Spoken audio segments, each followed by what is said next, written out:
بسم الله الرحمن الرحیم والضحى واللیل اذا سجى ما ودعك ربك وما قلى. مخکې د ابوبکر صدیق رضی الله تعالی عنہ صفات الله پاک ذکر کا او دا د نبی علیه الصلاۃ والسلام او صفاتونه په دې سورۃ الضحى کې الله پاک ذکر کوي او صفاتونه او د دې سورۃ الضحى نه په اخوا باندې یو سوراتونه دي چې دا ټول د نبی علیه الصلاۃ والسلام په صفاتو کې الله تعالی نازل کړي او د دې وجنه د هر سورت په آخر کې تکبیر ویل سنت طریقه ده الله اکبر کټول تکبیر ویل شي نو ډیره بهتر ده الله اکبر لا اله الا الله والله اکبر الله اکبر ولله الحمد کټول نشي ویل نو صرف یو ځلی الله اکبر ویل دا سنت طریقه ده. نو الله جل شانو فرمایي والضحى زما د قسمی په دې وخت د غرمې باندې په وخت د څه باندې د غرمې باندې واللیل اذا سجا زما د قسمی په شپې باندې اذا سجا هر کله چې خوره شي ضحى دا د غرمې وخت ویل شي یو دا فجر دی دا لس دولس وختونه دي یو فجر دی فجر کاذب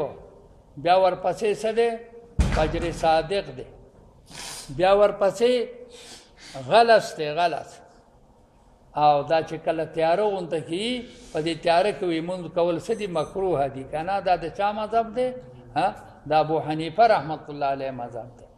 شافعي صاحب وایي چې په تیاره کې لمونځ کول څه دي دا سنت دا دغه مسلک دی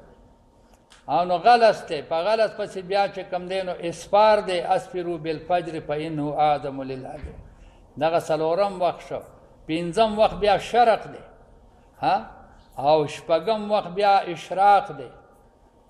اشراق دی اشراق چې د انور دی یو نظر اوچت شي دغه ته اشراق وایي اشراق چې کم دی نو سنت دی د اشراق کې لمونځ کول څه دي سنت دا ځینې خلک چې هلته کې به شیره وشي نو ما په مانځه ودرېږي دا صحیح نه ده خیال کراله چې کم از کم یو نظر اوچت شي د نور د سیرې نه وروستو چې شل منټه وخت تېر شي دغه وخت د اشراق دی او درېیم د اشراق نه بیا وروستو بیا چې کم دی نو دغه دی زهوه صغرا ده بیا زهوه کبرا ده بیا ورپسې چې کم دی نو دا څه دی د غرمې وخت دی خیال کراله که نه چې هغه نه ظهیره ده او په ظهیرې پسې بیا چې کم دی نو دا زوال دی په زوال پسې بیا وروستو هغه ظهر دی دا وختونه دي لس پنځلس وختونه دي عربۍ کې ډېره فراخي ده دا نومونه پکې اخیستې شوي دي واللیل اذا سجا قسم دی زما په شپې باندې اذا سجا هر کله چې دا شپه تیاره شي باقي د ضحا منځو دا ډېر قیمتي دی عایشه رضی الله تعالی عنها فرمایي چې که ما ته آواز وشي چې ستا مور پلار ژوندي کېږي زه به ورته چې کوم دی نه دا دوه رکاته د ضحا پرېنږدم دغه دوه رکاته د نفلو دا به زه پرېنږدم دا دومره قیمتي مونځ دی واللیل اذا سجا قسم دی زما په شپې باندې اذا سجا هر کله چې خوره شي ما ودعک دا جواب قسم دی ما ودعک ربک نه دی پرېښی تعالی رب ستا وما قلا او نه تا سره بغض کړی دی ته یې پرېښی نه دا وحی په نبی علیه السلام باندې منقطع شوی وه څه زمانه نو د ابولهب ښځې ام جمیله هغې به دا خبره کوله چې دا پیغمبر چې کم دی د ده نه الله ناراضه شوی دی او د ده سره بغض کړی دی ځکه وحی په ده باندې نه راځي دا د نبی علیه السلام کاکی وه او د حضرت ابولهب څه وه بیبي وه دی به هم د ام جمیل نوم او ام جمیل څوک وه دا د حضرت ابو سفیان رضی الله عنه د هغه چې کم دی نو دا دا هغه لور وه. نو فرمایي ما ودعک ربک، نه دی پرېښی تاله رب ستا، وما قلا او نه تا سره بغض کړی دی. دا ما ودعک یو صفت دی چې نه دا نبی علیه الصلاة والسلام دا الله محبت د دنه نه دی پاتې شوی او نه ورسره بغض کړی دی. وما قلا دویم صفت، وللآخرة خیر لک من الاولی، خامخ آخرت چې دی دا ډیر بهتر دی ستا دپاره د دنیا نه. که په دنیا کې تا ته تکالیف ورسېږي په دې مه پریشانه کېږه، آخرت ستا دپاره ډیر بهتر دی. او څلورم صفت، ولسوف یعطیک ربک، ډیره زر ده چې تا ته به د عطیه درکړي رب ستا په طرزه ته به راضي شي. تا ته به الله تعالی عطیه درکړي، انعامات بدله درکړي چې ته به راضي شي. دومره انعامات چې ته به پرې راضي شي. دا څلورم صفت شو د نبی علیه السلام. علم یجدک پنځم صفت دی، علم یجدک یتیما، آیا ته نه موندلی الله تعالی یتیم، آیا ته یتیم نه وې پاتې شوی چې مور دې چې کوم دی نو هم پات شوله د دوه نیمو کالو په عمر کې، چې ته د دوه نیمو کالو په عمر کې وې، پلار دې د حمل په وخت کې وفات شو چې ته لا ډو پیدا نه وې، نه ته یتیم او یسیر دواړه شولې، او بیا ما ستا پرورش وکړو. فآوانو ما تعالی ځای درکړه، ځای مې دله درکړه، مانه د پرورش ځای مې دله پیدا کړه. پرورش بیا چا کو؟ حضرت عبدالمطلب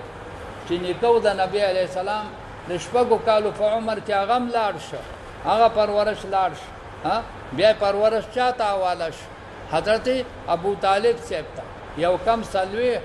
یو کم 500 کالو په عمر کې نبی علیه السلام و چې هغه هم بیا وفات شو. ایوا څه ته ویلی شي؟ ځای ورکولو ته، تعالی ما د سکونت او د آرام ځای درکړ. ووجدک ضالا، او بیا موندو الله دغه شپږم صفت دی د نبی علیه السلام، وموندو تعالی را الله تعالی ضالا نا خبره، ته نا خبره بیا موندلی چې ته د علم نه شئ، د علم نه ناخبر وې، تا ته علوم ربانی حاصل نو، تا ته چې کوم دی نو د الله تعالی د علومو پیزان لا نو شوی. فهدانو الله تا ته هدایت وکړو، تا ته رهنمایي وکړله، علومې چې کوم دی نه حقه ده تا په سینه کې واچو. نه دغه شپږم صفت یا د ځوالن په معنا د څه سره؟ د ناخبره سره، یا ځوالن په معنا د عاشقن سره. ته عاشق د هدایت بیا موندلی، عاشق د څه؟ د هدایت. نو الله تعالی تا ته هدایت. ضلالت په ډیرو معنو سره راځي، په خیال کې رااله. ضال په معنا چې کوم دی نو د ناخبره سره هم راځي. لکه وانا من الضالین شاوي حضرت موسی علیه السلام وی زنا خبر او ما دا قتل کو قبطی می قتل کو، ما ته علم د قتل نو، چې زه به قتلو ما په خطایي کې ما قتل کو، ما خو ولا سرزنش ورکاو. خیال کراله نزوالین په معنا د خاطئین سره، زه خطاکارو. یو دغه معنا د ضلالت، او بل معنی د عشق ده، بل معنی د څه ده؟ د عشق ده، او بل معنی د گمراهی ده. نه دلته کې معنا د گمراهی نه ده، بلکې معنا د عشق کېدلی شي. خیال کې رااله. او وتظن سلمى التي ابغي بها بدلا اراها انها في الضلال تهيم. شاعر په شعر ویلې ده، وې د ګورم چې دا سلمہ چې کم ده، سلمہ زمانہ ګیله کوي چې ما د دې په ځای باندې د بل چا سره عشق کړی دی. سلمہ زمانہ ګیله کوي چې دای چې دې سړی زمانہ په د بل چا سره عشق کړی دی. اراها فی الضلال تهیم، زداین ما چې دا په خپل عشق کې سرګردانه ده، په خپل عشق کې څه ده؟ سرګردانه ده. نو ضلال په معنا د عشق سره د په شعر کوم راغلی دی. نو الله فرمایي بیا موندو الله تعالی را عاشق د هدایت په هدا ته هدایت کو. دا شپږم صفت ده. اوم صفت ووجدك عائلا فاغنا ومند الله تعالی را فقیر فاغنا نو ته غنی کړلې لا تعالی بیا مند فقیر اول ستویل شي ها وان خفتم عيله فسوف يغنيكم الله من فضله عيله فقر طويل شي یو غیله ده غیله جدا شي فنرم عین سره چې کم دین دا فقر طويل شي ته فقیر وي ولی نبی علیہ السلام نه د پلار نه چې کم دین یو وخت پاتې شي وا ایو ته نه بیزا پاتې شي وا او خیال کراله کنه د کور چې کوم نه سمې چنته نه پاتې شوی و معمولی چې کوم نه چیزونه د نبی علی السلام ملکیت ته فقیر ما بیا ته غنی کړي په مال د خدیجه رضی الله تعالی عنها ولی چې نبی علی السلام د 15 کالو په عمر کې او حضرت خدیجه د 40 کالو په عمر کې او هغه ډیره مالدار او په مکه معظمه کې نبی علیہ السلام داغه د لپاره تجارت کو هغه مال د حضرت خدیجه د چا پلاس شو د نبی علیہ السلام پلاس شو نو الله تعالی په دې غنی فاما الیتیم فلا تقهر زما حبیب چې پتا باندې ما انعامات کړی دي او قسمه انعامات ذکر فاما الیتیم فلا تقهر فیتیمانانو باندې غلبه مکوا یتیمانانو باندې زور او غلبه مکوا دی چته پریشان نشي و اما السائل فلا تنهر او سائلان سوالګر لرا مراټا کتا ته سوالګر راشي نته برخه کوا سن سوال ور کوا راټای ما هغه مخ کې تیر شو کنه ډمګي سارا د مکه معظمه د سوال د پاره مدینه منورې ته راغلی و او نبی علیه الصلاۃ والسلام خپل خاندان ته وی او په خپل سیمداد چې کېدو هغه ډمګی له چې کوم نه هغه سره امداد و اما السائل فلا تنهر و اما بنعمت ربك فحدث اپ نعمتونو در باندې دا و اما السائل فلا تنهر و دا شکر فعلی دی یعنی ته دواړه شکر د الله تعالی ادا کوا چې انعامات باندې الله تعالی هو قسمه کړی دي نه شکر فعلی هم کوا چې د یتیم باندې جبر مکوا او سائل مراټا او شکر قولی هم کوا شکر قولی څه شه دي و اما بنعمت ربک فحدث فنعمت الله تعالی باندې بیان کوا دا الله د انعام بیان کوا نعمت رب نه مراد څه دی قران پاک دی معنا د دې قران پاک بیان کوا د دې تلاوت کوا د دې چې کوم دینو تزکیه کوا او د دې قران پاک تعلیم کوا دا چې کوم دینو نو د نعمت رب نه مراد قران پاک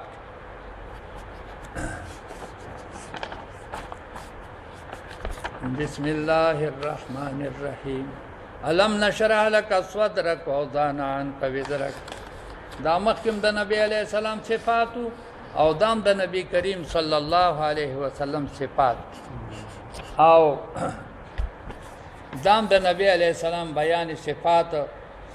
الله تعالی کوي درې صفاتونه د نبی علیہ السلام الله بیان نه کم علم نشرح لك صدرك آیا مان دی واضح کړي سینستا ستا سینما د علوم د پاره کولاو کړي نه دا استفهام تقریری دی معنا ما ستا سینما د علوم د پاره کولاو کړي دا درې صفاتونه د نبی علیہ السلام یو صفت ته شرح صدر دی او بل صفت د وضع وزر دی ستانه ما بوجونه کم کړي دي بوجونه مدن لر کړي دي او بل صفت رفع الذکر دی سا ذکر ما په تمام عالم کې اوچت کړي علم نشرح لك صدرك آیا مان دی کولاو کړي سینستا د صد پاره د علوم د پاره د حکم د پاره د انوار د پاره ووضعنا عنك وزرك من وضع کړي دي ستانه بوجم دنه کم کړي دي د څه شي بوج په نبی علیہ السلام باندې بکله کله بوج راغی چرته مباح عمل به وکړو پاغه به خپش لکه مونږ چې مباحات کو خوشاله چې ډیر خوراک کو ډیر خېخه جامې واغوندو ډیر خبرې وکړو نو مونږه سيو مونږ په خوشاله په نبی علیہ السلام باندې مباحات او بوج راته چې مباح کارونه به وکړلو خوراک خاک پوشاک پاغه باندې بد الله حبیب ته بوج راته الله فرمایي چې ما ستانه دغه بوجم ختم خیال کراله یا بوج د تبلیغ خیال کراله نبی علیہ الصلوۃ والسلام باندې تبلیغ فرض فما بلغت رسالته چې تبا حق بیانې ارزای کې به بیانې کله په نبی علیہ السلام باندې دا خبره به ډیر بوج شولې الله فرمایي ما ستانه دغه بوجم کوس کو او ستا په ځل کې ما اطمینان او خوشحالي وګرځول او وزانان کوي زرا ما لر کړي دې ستانه بوجو الذي اغه بوج انقذ ظهرك چې ما تا کړي دا ملاستا لرا معنا انقاذ نقض ویلې شي ماتوال خیال کړه چې ما تا کړي دا ملاستا لرا معنا تا باندې دغه بوج کله چې بوج په انسان باندې سیوا شي د عملای راټیټ شي مراد نه غ ثقل د مباحات او د تبلیغات او دریم صفته ورفعنا لك ذکر من فورته کړه دې تعالی ذکر ستا ذکر او ستا شان هغه مونږ اوچت کړه خیال کراله کنه ستا ذکر مونږه اوچت کړه دې پس کې په اذان کې ور په اذان کې د الله سره ستانو مغسل کېږي په اقامت کې د الله سره ستانو مغسل کېږي په تشهود کې د الله سره ستانو مغسل کېږي اشهد ان لا اله الا الله واشهد ان محمدا عبده ورسوله او په خطبه کې ستانو مغسل کېږي د الله د نوم سره په مانځ کې ستانو مغسل کېږي د الله د نوم سره دا رفع ذکر دې څه دې ستا ذکر الله تعالی اوچت کړي وای د نور پیغمبرانو ذکر هم الله تعالی اوچت کړي دې کاغه ابراهیم علیه السلام دې موسی علیه السلام دې دا عظیم الشان پیغمبران دي لیکن دا غي ذکر الله تعالی په سوال باندې اوچت کړي دې چې هغه سوال کړي صحیح کړو سوال یې کړو نو دا غي ذکر الله تعالی په سوال باندې اوچت کړي دې څنګه د ابراهیم علیه السلام سوال وکړو خیال کراله کان او واجعل لي لسان صدق في الاخرين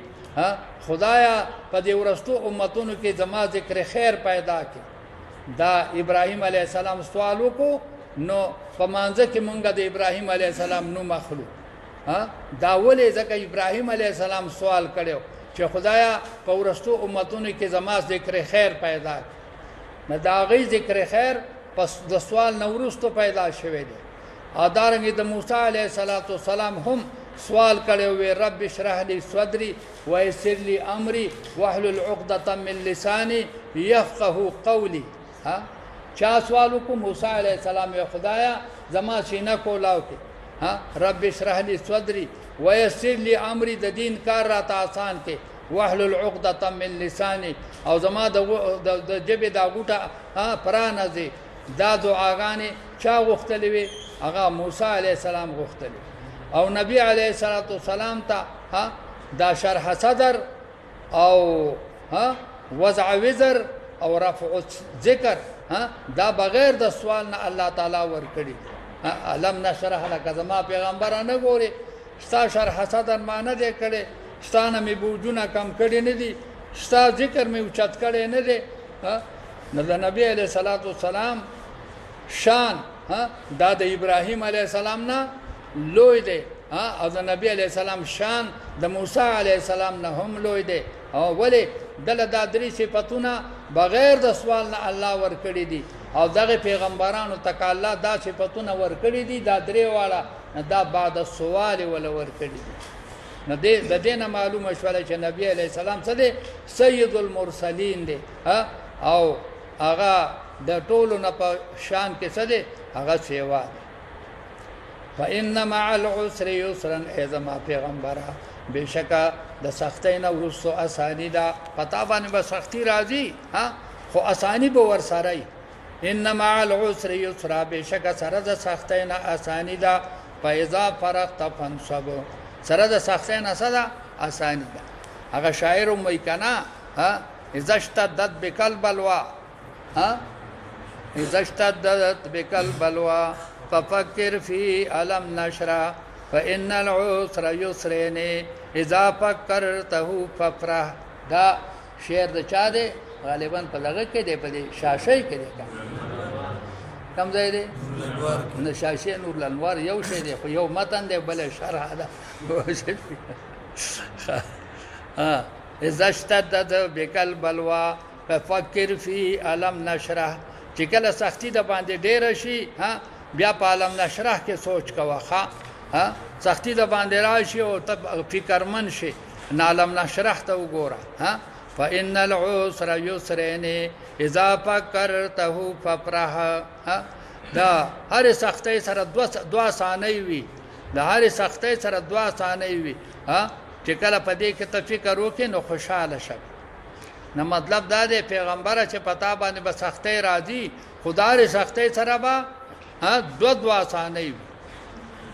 فإذا فرغتار کله چې ته فارغ شې د سنه فارغ شې د تبلیغ نه د فرایض د دین نه د سنه د بیان احکام نه کله چې ته فارغ شې د عبادت متعدیونه نفن صب بیا سکوا بیا مهنت کوا په عبادت لازمی وکي په عبادت سو کې لازمی وکي نسب ویلې شي مشقت برداشت کول خیال کراله کنه چې د متعدی عبادت نه فارغ شي چې هغه بیان احکام دي هغه تبلیغ دی او هغه جهاد دی د دې کارون نه فارغ شي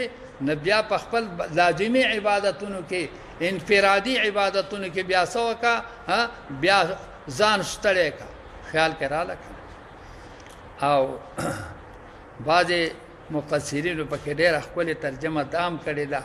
چې کله د مانځه د فرض مانځه نه فارغ شي نه پن صب یعنی فتعب فی الدعاء بیا څه کوه بیا ځان ستړی که په دعا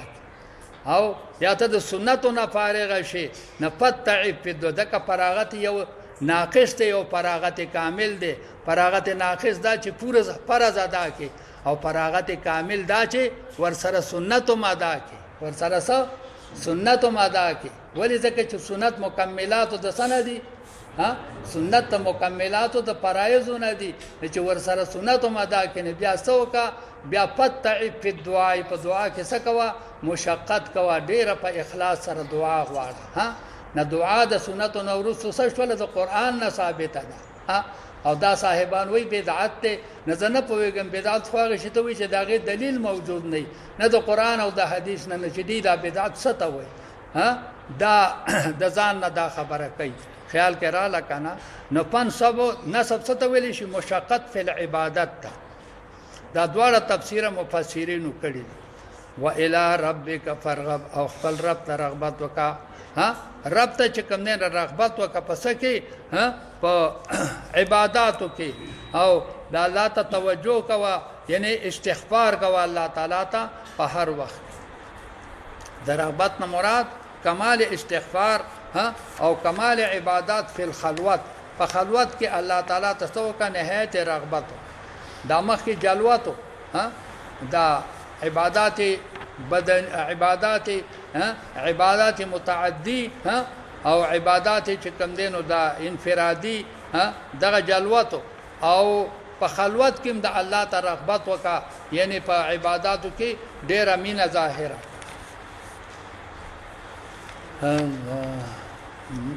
بسم الله الرحمن الرحیم سورته 3 دی او مخکتنا سورته انشراح ذکر شو او د دواړو ربط داده چې په سورته انشراح کې پاغي کې بیان د شرافت د نبی علی السلام او د صفات د نبی علی السلام او په دې صورت کې بیان د شرافت د کلی د نبی علی السلام کلی د نبی علی السلام صد مکه معظمه په دې کې د نبی علی السلام د کلی شرافت الله تعالی ذکر کوي والتين والزيتون زما د قسمی په تین باندې تین څه دي انذر وته والزيتون قسم دي زما په ونه د زيتون باندې زيتون د خونه ونی ته دا دواړه مکرمه ونی دي په احادیث کې راځي چې انذر هغه ونه دا چې دی پناه ور کړی و آدم علیه السلام ته چې کله داغه نه خدای وشوله او جامې ته نه د جنت وښتل شولې او په دې پاڼو پسې ګرځېدو یخچفان علیهما من ورق الجنه نه بلې ونې ولا پاڼې نه ورکولې انذر ولا ورکړلې دا یو مکرمه ونه ده او زیتون چې دی نو دا د کوه تور یو خاصه ونه ده او په کوه تور باندې د الله تعالی د پیغمبر د موسی علیه السلام پیغمبري میلاو شوی ده دغه یو محترمه ونه ده دغه الله تعالی پاغه باندې قسم کوي و تور سینین قسم دي زما په تور سینین باندې پس باندې په کوه تور دي زما قسم په کوه تور دي زما قسم تور سینا ورته وي وهذا البلد الامين او قسم دي زما په دې کلی د امن باندې په دې کلی د امن باندې چې دا کلی د بیت الله شریف د مکه معظمه ده ځکه چې الله تعالی وتا نبی علیہ السلام دعا کړو چې رب ابراهیم علیہ السلام دعا کړو رب اجعل هذا بلدا امنا دا درې قسمونه شو او جواب قسم لقد خلقنا الانسان بشک پیدا کړی دی مونږ انسان لرا فی تقویم په خیسته شکل کې په خیسته شکل کې خیال کرا لکنه دی باندې یو قصه لیکلې ده چې دا سوارلسمه شپږمې وا او شپه وا په یو سړي د خپل خځې سره چې کم دینه غپ وشته هغه غپ کې چې کم دینه خځې ته وی کته د دې سوارلسمه شپږمې نه خایسته نه کنا نه ته بتالا کته د دې سوارلسمه د دې شپږمې نه خایسته نه نو تبسای تب طلاق خوش د خځې سره شک پیدا شو چیرې زب خایسته یم او کنه به یم ا د دم شک پیدا شو چیرې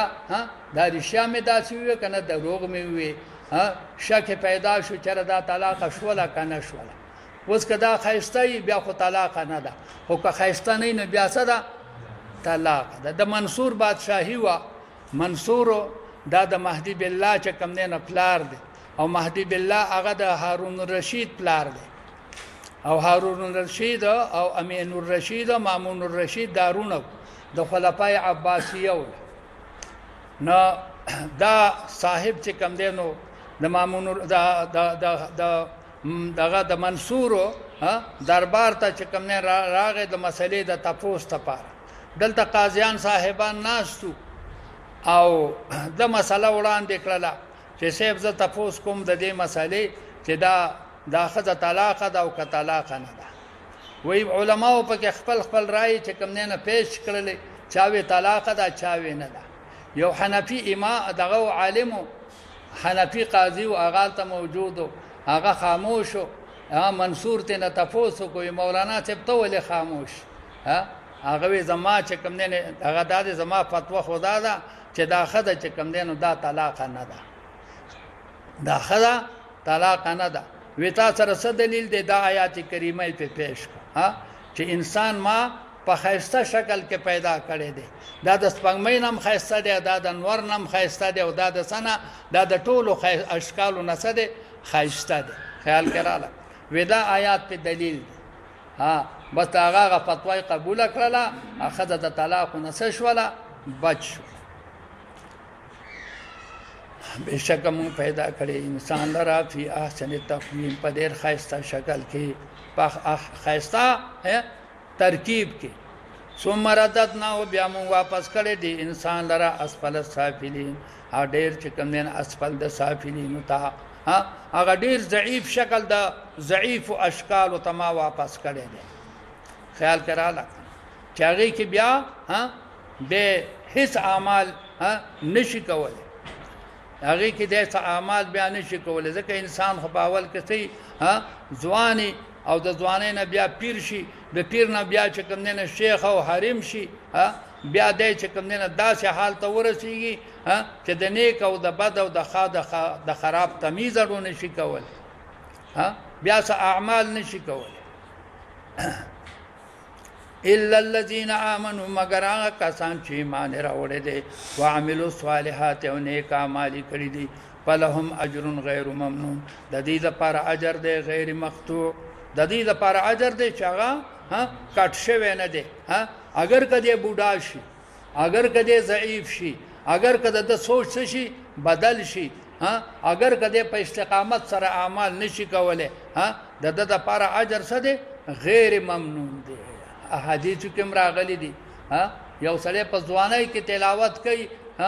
2 سپاره 15 سپاره 10 سپاره د ورځې بیا په پیری کې نشي کوله د د لپاره به هغه ثواب لیکل کېږي چې کومه په ځوانۍ کې کړي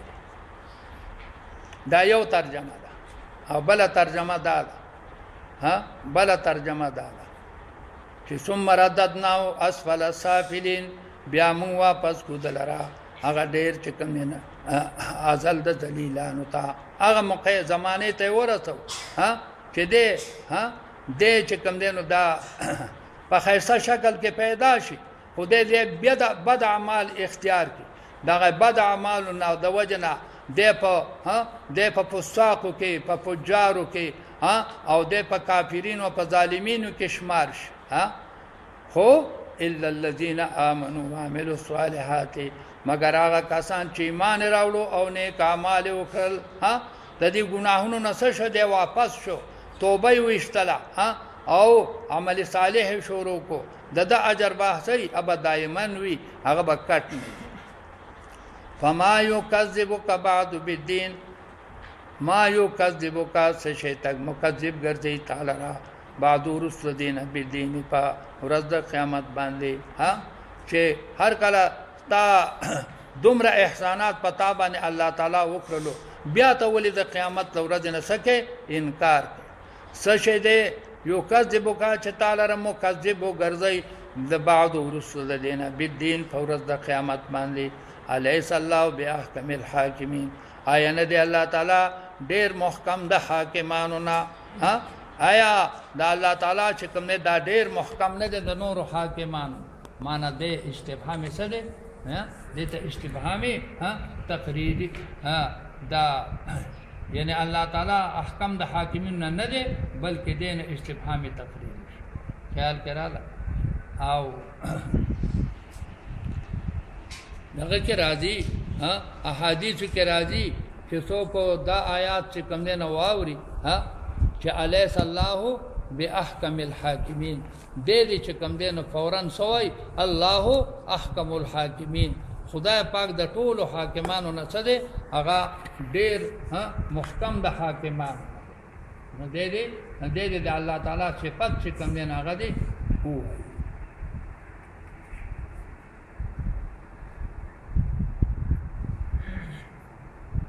او